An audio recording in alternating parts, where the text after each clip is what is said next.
Suckin' nerds. How's it going, YouTube? It is Vengeful Shadows here. We're going to do a real quick video about a prediction list for Master Duel, okay? And Master Duel is due for a good old ban list here, and I think the ban list that we're going to be seeing is not going to be anything super insane, but a good little balancing to the game itself. They don't have to market cards like in the actual TCG and the OCG, and here they just have to make sure that the product itself is balanced out and nothing kind of is getting through like the super crazy FTK decks and decks where you just kind of sit there knowing that no matter what happens on your turn, you're gonna definitely lose without teching like super crazy one-of cards, okay? And once again, I think that's gonna be balanced as well against a one-of format. So without further ado, we're gonna get into the video here, all right? And the first card that I think is going to be forbidden in the Master Duel format is Rongo, okay?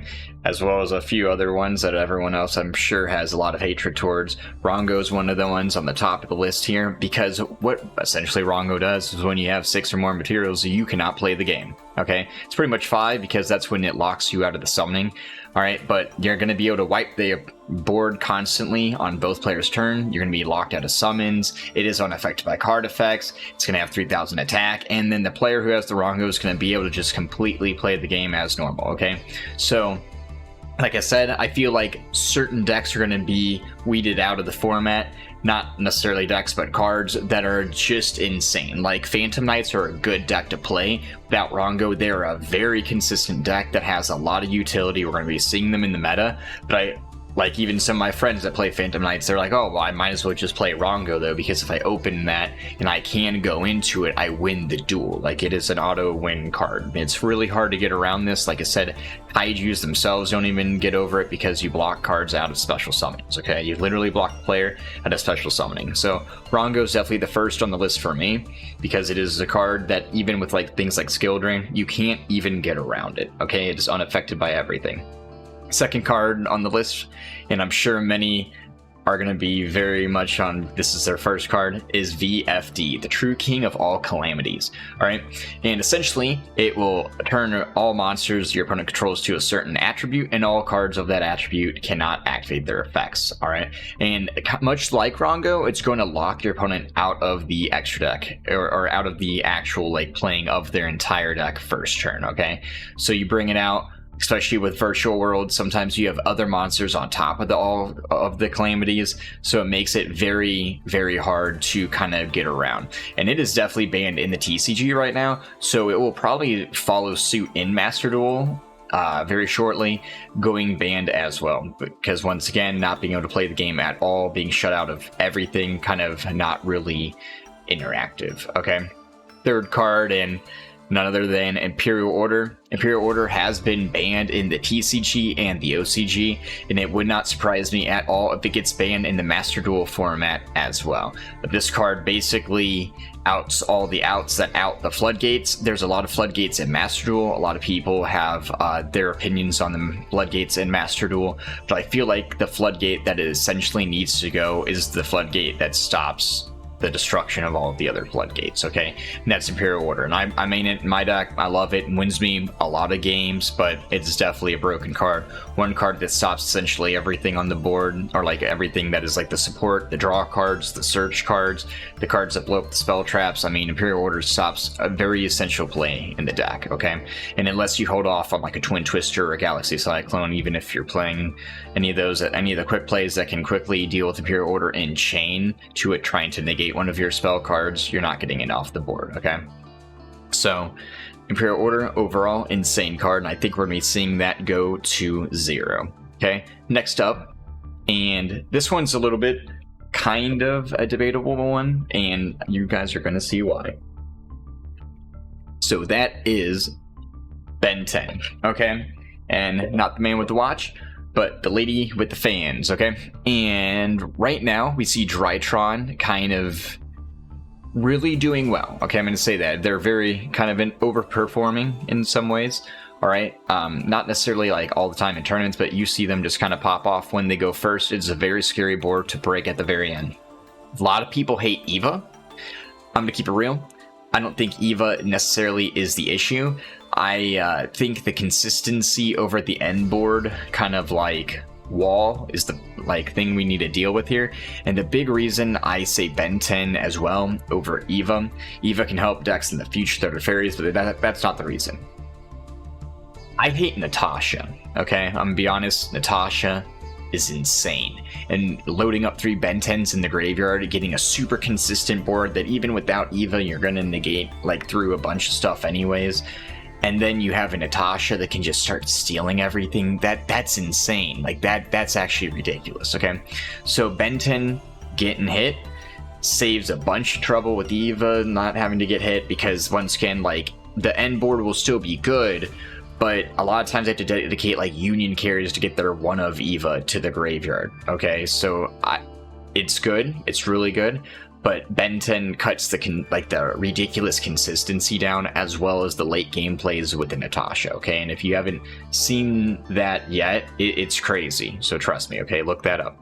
Another card to go, and I'm sure everyone agrees, is Banquet of the Millions. All right, and this trap card has been leading to a bunch of FTKs as well as just a bunch of cheese decks overall, and great card, super fun, not gonna lie, but probably should go considering that it's the best of 1 format, and already they've hit a bunch of cards that have been problem cards and decks that will just FTK.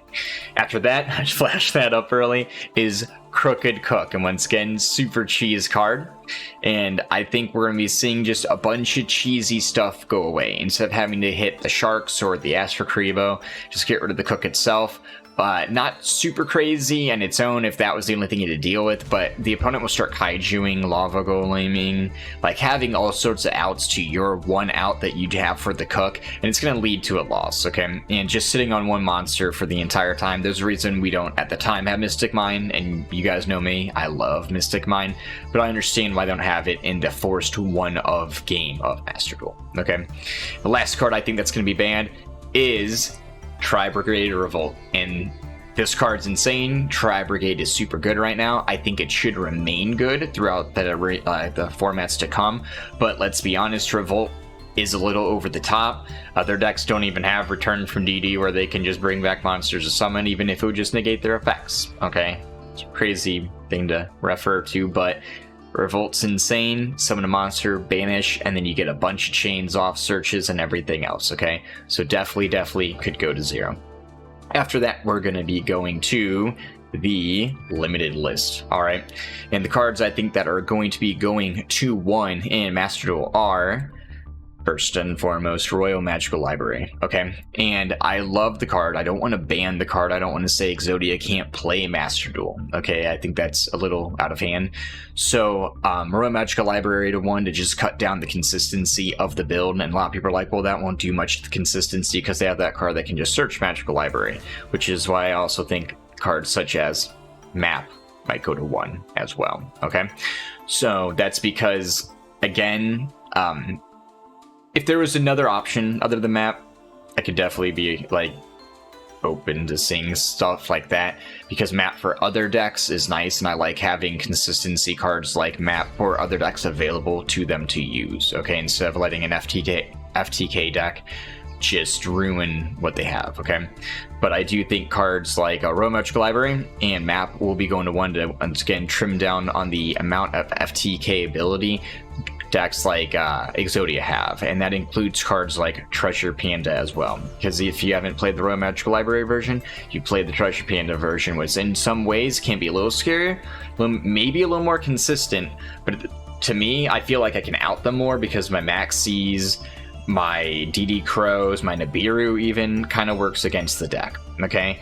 And last on this list is going to be Supreme King, okay? And this is the Venom fusion that when it summons, you get to copy an effect in the grave. And what they've been doing is FTKing by summoning 2 of them, gaining attack, copying monster effect in the grave that deals damage to the opponent. And then they're actually able to deal 8,000 damage in 1 turn. So if this card goes to 1, should be able to cut down off that FTK, all right, whilst maintaining the availability to play it in the game. Cards that are gonna be semi-limited in Master Duel, okay? First on here, Pank, okay? Pankratops is an insane tech card, I'm not gonna lie. It's very good card. I feel like when it got put to 1, it's kind of like, oh my gosh, this card's really good. Maybe it's like super insane interruption, but I feel like it's nice to have to play around cards like that. A 1-of in a deck is very inconsistent on being able to draw it, being able to play it, being able to tech it, when I feel like there's other cards that kind of do potentially more danger in the format anymore than this card does, okay? Next on the line is Raigeki, and I think this will be semi-limited as well. We saw it go to 3 in TCG, and I believe it's at 2 in the OCG as well. So I think in Master Duel, it's important to be able to disassemble boards that have been established. Cards like Pancratops, cards like Raigeki, they very much do that. Unfortunately, the next card, Sanguine, I think is also going to go to 2 as well. We're seeing a bunch of decks just tech in the Eldlich package. I main Eldlich, I love it to death, but at the same time, it is crazy. It's very consistent, and the trap going to 2 cuts it out of like the super crazy tech in other builds unless they really want to dedicate, as well as like the consistency overall in the main package. This is a better hit than cards like the spells themselves that summon from the deck, okay, because this one summons from the grave, so it would kind of make you play into a little bit more of the elixirs as well, instead of just relying heavily onto Sanguine. Now, cards that I think are going to be unlimited in Master Duel, okay, and here we are. First off, these are going to be cards I feel like are going to be adding a lot of consistency to decks that maybe they didn't think needed it at the beginning, and I think the unlimited list is going to grow as the game goes on as well. And that first card here is Nadir Servant. It's at 1-of right now. It's kind of nice. I try to pull it, but even with the 1-of, we see decks tech the package, but I don't even know if they go as far as to tech the Nadir Servant, because you do have to even put stuff in the extra deck a lot of the time to make the package itself useful, okay? And it'd be really nice if Nadir Servant would be at 3, so you can actually play the Nadir package, okay? After that are cards like Emergency Teleport. I do believe could go to 3 in Master Duel, just improving the consistency of a bunch of Psychic decks, as well as decks that tech in the Psychics, you know, even just Rig 3 decks themselves, okay? I don't think that was ever a problem in the actual game. I just feel like they emergency hit things and bring it back once in a while, and I think this is the time we could see it brought back. It's been brought back in the other formats that are the actual card game, so I believe we could see it here in Master Duel as well. Another one is Gamma. Once again, it's at 2 in this, and it's definitely at 3 in, you know, stuff like TCG. Gamma itself is insane. It's great to have it in your opening hand, and like cards like that, it's really rough to draw later on in the duel when the board has already been established. So having it at 3 just improves the consistency chances of you opening it up. Okay. Next up is Draco Slayer. Again, would improve consistency of a deck.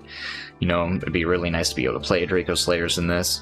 We have Instant Fusion, and I'm going to be honest, guys, that one, it's a copium.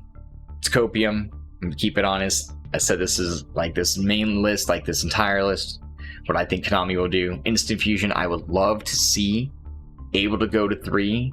People barely play the 1 as is. Okay, it gets teched in little builds, but you have to dedicate even to the extra towards it. It'd be nice to go to 3. Probably won't, because we're going to have Ready Fusion come out, okay? And that's on its own thing. But once again, I have to say that one for me is a little copium. Last on this list, and I think it's kind of obvious, we're going to have Night Assailant going to 3 as well once it gets the Rod, because you're not going to be able to add itself, thus cutting down on the loops. And it'd be kind of nice to have a card that when it's sent, you can get flip effect back, giving them a little bit of love, okay? So guys, hopefully everyone enjoyed that list. If you guys think there's anything I missed at all, maybe there are some things I missed, you're like, oh no, that card needs to get banned, or no, that needs to be brought up to 3, definitely drop it down in the comments. If you liked anything about this, definitely hit that subscribe button. We got a Twitter, we stream on Twitch, and, you know, once again, if you're liking any of it, share the love, guys. As for then, always have yourselves a good night, and suck it, nerds.